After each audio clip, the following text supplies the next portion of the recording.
E aí pessoal, esse é mais um Formiga na Tela, videocast semanal do formigaelétrica.com.br e vamos falar de A Cidade de China Miéville.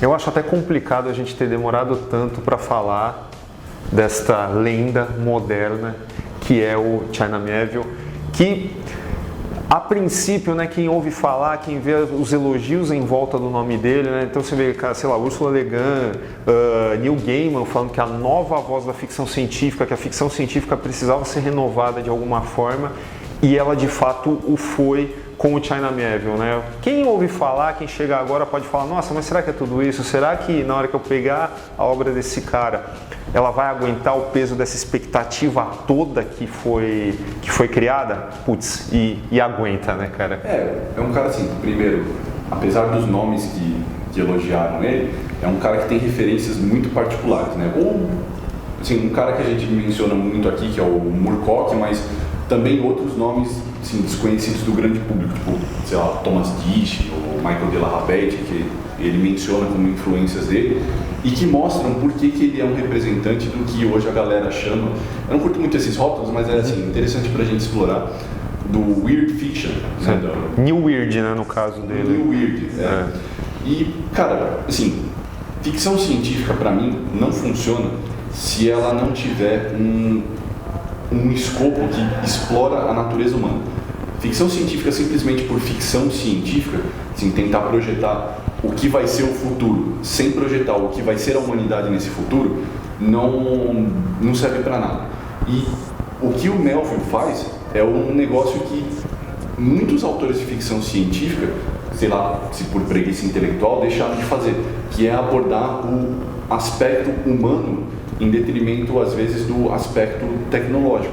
Porque o que ela tem, o que a cidade tem de ficção científica beira o irrelevante perto do contexto que essa ficção apresenta e perto do que é explorado da natureza humana através desses conceitos. Bom, na história, a gente tem um detetive, o Borlu, Theodore Borlu, isso, que investiga um assassinato que aconteceu num local chamado... Como que a gente pode chamá-lo? Então, na verdade era melhor a gente começar falando que a situação...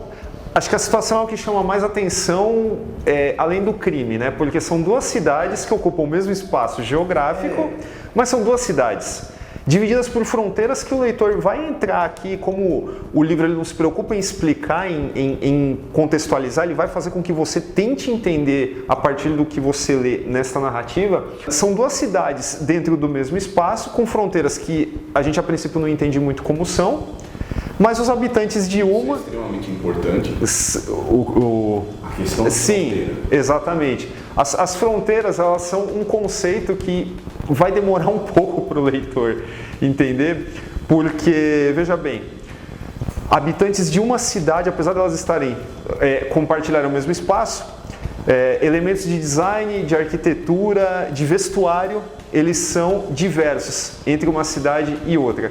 E habitantes de uma cidade, eles não têm a permissão de falar, nem sequer de ver os caras de outra. A ideia é mais do que isso, é um aspecto que beira o metafísico. Na verdade, assim, todo esse livro, do meu ponto de vista, a minha interpretação dele, envolve questões metafísicas relacionadas à consciência humana, metafísicas relacionadas à aplicação da política. Por que eu falei da questão da fronteira? Porque acho que é o que mais me chama a atenção no livro. A distinção que se faz entre os cidadãos, primeiro, não é explicado direito por que isso é necessário. Uhum. Ou porque começou, né? Ou como começou. Porque é necessário, e mais importante, o que existe entre elas. Sim. Porque afinal de contas são duas cidades que ocupam o mesmo espaço geográfico, existe uma conexão entre elas, só que você não é permitido, você quer pensar sobre a outra cidade, quanto mais como chegar lá, o que as liga, se elas estão realmente ligadas. Sim. É difícil não aplicar aqui sobre esse livro um pouco da minha própria formação, porque tem uma transição filosófica que acontece no livro que de início, assim, eu sei que é uma comparação meio desgastada, mas é inevitável você pensar que as pessoas de ambas as cidades vivem na caverna platônica. E o nosso protagonista, o Borlu, eu ia falar Borlu de novo, o Borlu, ele é o homem saindo da caverna. Porque quando ele é obrigado a investigar, e friso, ele é obrigado, é o trabalho dele, sim, a investigar esse assassinato, para resolvê-lo, ele se vê obrigado a fazer aquilo que vai contra a lei, que é pensar sobre outra cidade. Tem todo um contexto aqui, a gente vai tentar não dar spoiler, mas tem todo um contexto aí que o obriga a ser o homem que sai da caverna. Sim. Só que quando ele sai dessa caverna, existe essa dialética da tolerância e do intolerante em relação ao que existe e a quem existe na outra cidade, que o impede de se comunicar com outras pessoas da cidade onde ele estava para solucionar o crime. Então o que você vê é assim, um platonismo, um neoplatonismo, principalmente voltado à questão dialética, mas que não se pode desenvolver porque o Borlu ele esbarra justamente daquela limitação que Platão nunca encontrou, que era pensar além, pensar no ideal, no transcendental. No caso, aqui o transcendental é pensar em como essas cidades se organizam, como elas são, pensar no mundo das ideias, ir além da alienação que existe no nível da cidade. Sim. E isso está muito refletido, cara, fazendo a minha pesquisa bonitinho, os nomes das cidades têm significados que eu achei, no fundo, muito interessantes. Tá. Bezel, eu acho que é assim que se pronuncia. Sim. Bezel significa fala. Ulcoma significa chão, em idiomas do leste europeu. Tá. Em tese, ambas essas cidades ficam em algum lugar perdido do leste europeu em um futuro indefinido, mas um futuro que não tem uma tecnologia avançada. Exatamente, né? Não tem esses arroubos de hard science, tá? É só um futuro distante. Chato. E chato. Deliberado. Aqui, aí que tá. Esse é outro aspecto muito interessante. A distopia aqui, ela não acontece por conta de uma perturbação da ordem política ou por uma espécie de opressão política ostensiva sobre a população. Não é nem Huxley nem Dick. É um lugar ali no meio onde a opressão é praticada pelas próprias pessoas. Sim. Por conta de um sistema de leis que, aí eu já faço essa transição filosófica que eu mencionei anteriormente, que vai do platonismo direto para a filosofia kantiana, porque o que mantém essas pessoas alienadas é a ideia de que existe uma lei que proíbe você pensar sobre as pessoas da outra cidade. Sim. Mas ninguém sabe para que essa lei serve, quem a criou e o que acontece se alguém a desobedecer. Teoricamente a brecha, né? Porque o livro ele tem essa outra complexidade. A brecha é uma entidade que ninguém entende, mas que fiscaliza e pune esse tipo de delito. Por outro lado, o delito se chama brecha também. Então o que acontece? Você tem brecha com letra maiúscula significando uma coisa e brecha com minúscula significando outra, né? Agora, eu acho que também é interessante a gente falar da questão do crime, sabe? Não é spoiler, tá? O Borlu, ele é de Bezel e em Bezel é encontrada uma estudante morta, só que percebe-se ali muito rapidamente que o crime ocorreu em Ulcoma e o cadáver foi transportado. Então, ok, isso puxa o fio da investigação dentro desse contexto todo como direi, não é desvairado, mas sei lá, esse contexto que pode ser alegórico, tá? O próprio China Miéville ele não fala, mas o que eu queria falar sobre... É subversivo. Subversivo, exatamente. Então, vamos lá. Você tem duas cidades existindo no mesmo espaço geográfico, uma coisa que tem que haver até um neologismo para explicar, que é o doppelganger, né? E você tem um crime que aconteceu ali, você tem um personagem que vai puxar essa investigação. Ok, Kafka encontra Raymond Chandler? Então, o próprio contexto da vida do personagem do Borlu é kafkiano. Porque ele é aquele sujeito que é constantemente impedido de progredir na sua investigação o que para nós significa o seguinte: ele é constantemente impedido de atingir um nível de autoconsciência e de conhecimento pela burocracia, pela Sim. máquina do Estado, mas que aqui não é representado por um Estado específico, mas pelo conceito de Estado, nesse caso significando pela organização social. Que aí a gente volta àquilo que eu estava falando, que é relacionado a, fica comigo aqui, a gnosiologia jurídica kantiana.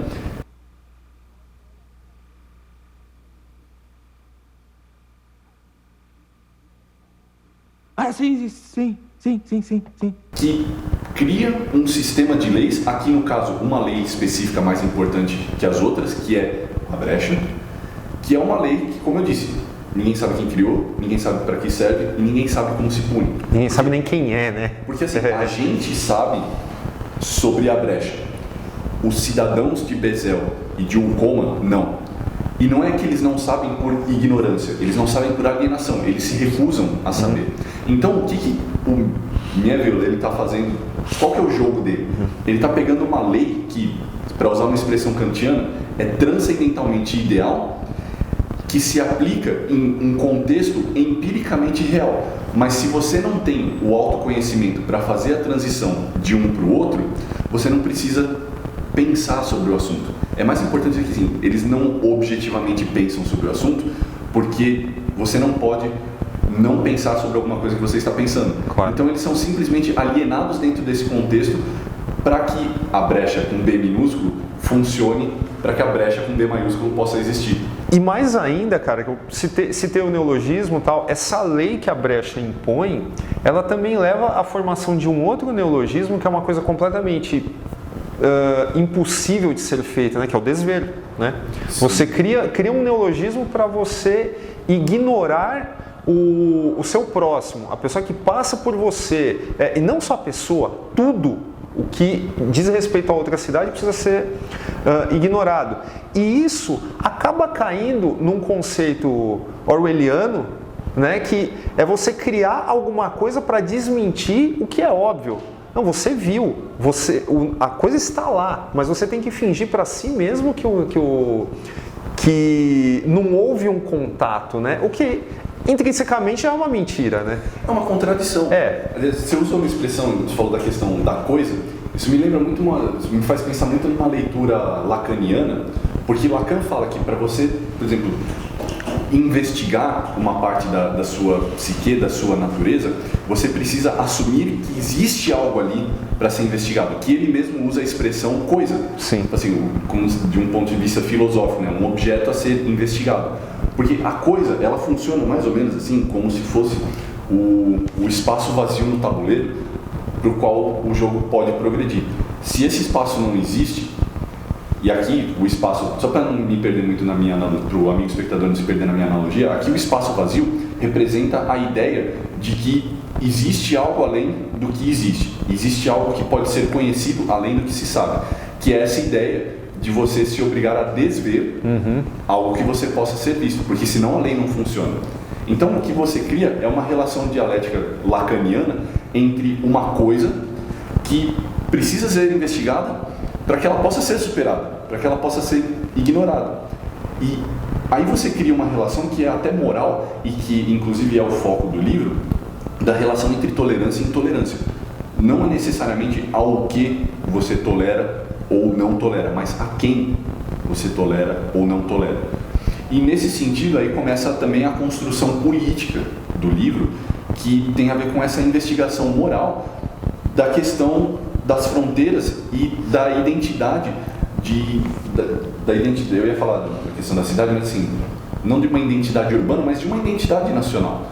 Porque quando a gente volta àquilo que a gente estava falando logo no começo, a questão do transcendentalismo das fronteiras tem a ver com uma crítica direta do Melville à própria maneira como o mundo se organiza hoje e que proporciona esse momento que nós estamos vivendo. Isso porque A Cidade já foi escrito faz um tempo, né? 2009. 2009. Isso. Assim, já tem uns anos.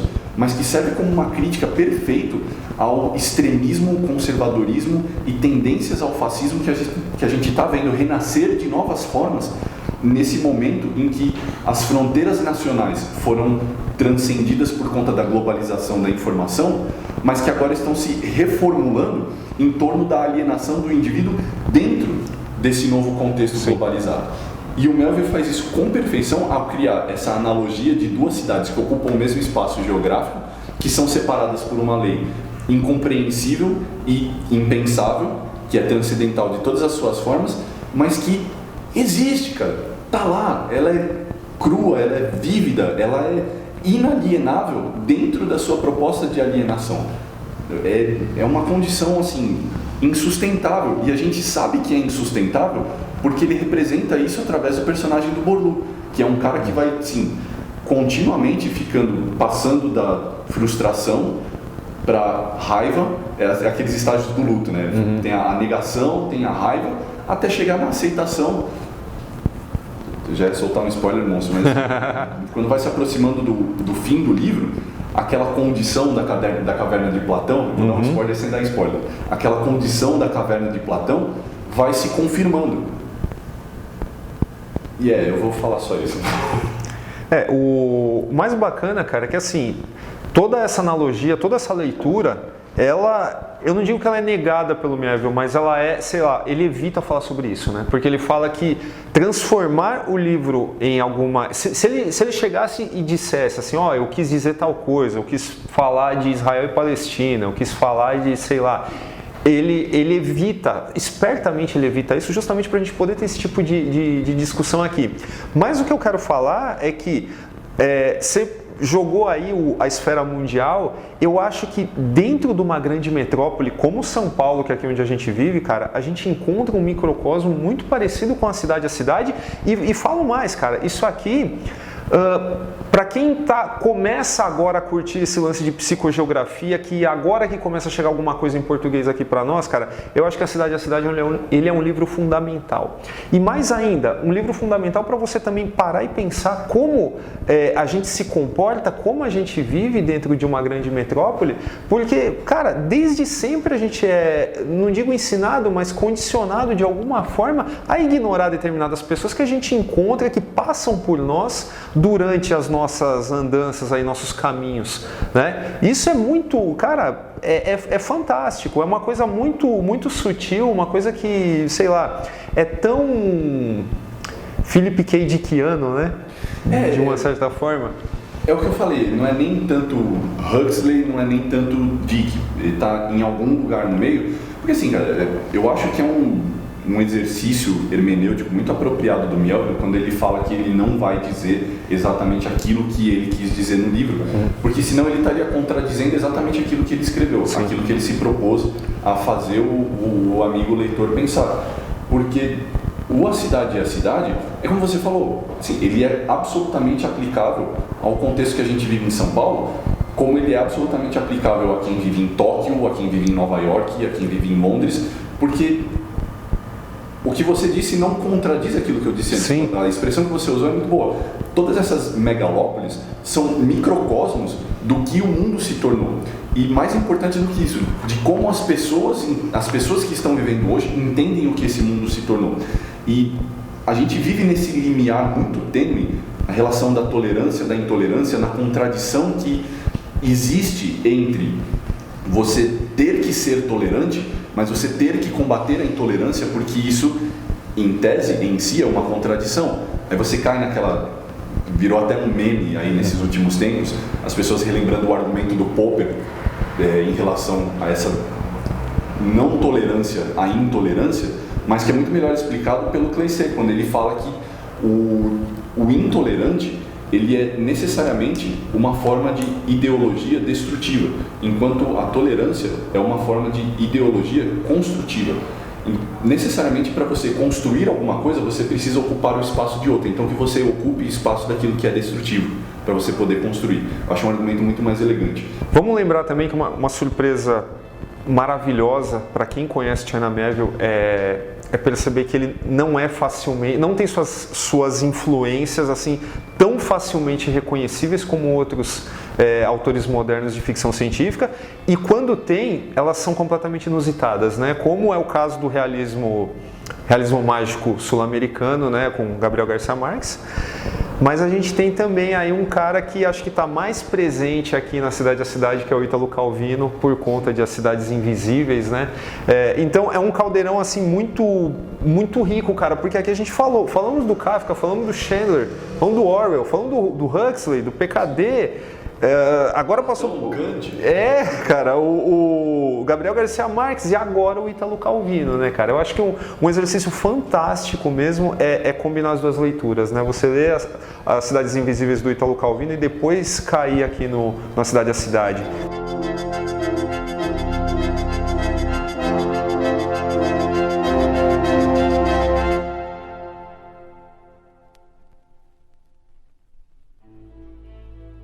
Não faz sentido... Pode já? Pode. Tá. Não faz sentido dividir as cidades nessas duas categorias, felizes ou infelizes, mas em outras duas. Aquelas que continuam ao longo dos anos e das mutações a dar forma aos desejos e aquelas em que os desejos conseguem cancelar a cidade ou são por esta cancelados.